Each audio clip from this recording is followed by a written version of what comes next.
ஆங்கிலத்திலே all roads lead to Rome என்று சொல்லுவார்கள்.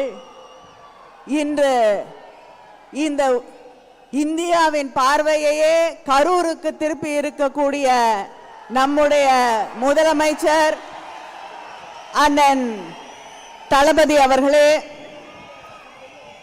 துணை முதல்வர் உதயநிதி அவர்களே, கழகத்தின் பொருளாளர் அவர்களே, முதன்மை செயலாளர் அவர்களே, துணை பொதுச் செயலாளர்களே, அமைப்பு செயலாளர்களே, இவ்வளவு பிரம்மாண்டமான இந்த முப்பெரும் விழா கூட்டத்தை நடத்தி கொண்டிருக்கக்கூடிய கரூர் மாவட்ட கழக செயலாளர் செந்தில் பாலாஜி அவர்களே,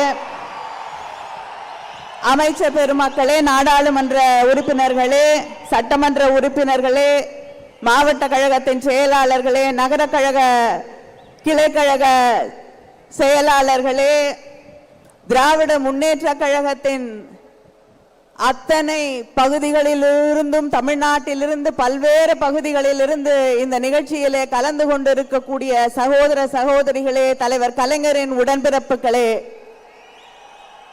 இன்று மேடையிலே விருதுகளை பெற்றிருக்கக்கூடிய கழகத்திற்காக தன் வாழ்நாளெல்லாம் உழைத்திருக்கக்கூடிய அத்தனை பெரியவர்களுக்கும் என்னுடைய வணக்கத்தை, வாழ்த்துக்களை தெரிவித்துக் கொள்கிறேன்.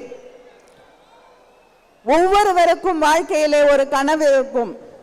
எனக்கு இருக்கக்கூடிய ஒரே கனவு, அது தலைவர் கலைஞர் அவர்கள் பெற்ற அதே விருதை, பெரியார் விருதை இன்று பெற்றிருக்கிறேன். அதை நிறைவேற்றி தந்திருக்கக்கூடிய என்னுடைய முதலமைச்சர், கழகத்தின் தலைவர் அண்ணன் தளபதி அவர்களுக்கு என்னுடைய நன்றியை தெரிவித்துக் கொள்கிறேன்.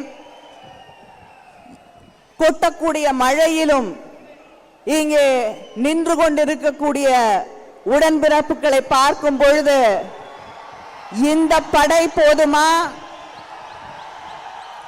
எந்த தேர்தலையும் எந்த பகைவர்களாக இருந்தாலும், அது நம்முடைய பரம்பரை பகைவர்களாக இருக்கட்டும், பாரம்பரிய பகைவர்களாக இருக்கட்டும், புதிதாக வரக்கூடியவர்களாக இருக்கட்டும், அத்தனையையும் வென்று காட்டுவோம் என்று சூளுரைக்கக்கூடிய இந்த படை போதும், வெற்றி நிச்சயம். நன்றி, வணக்கம்.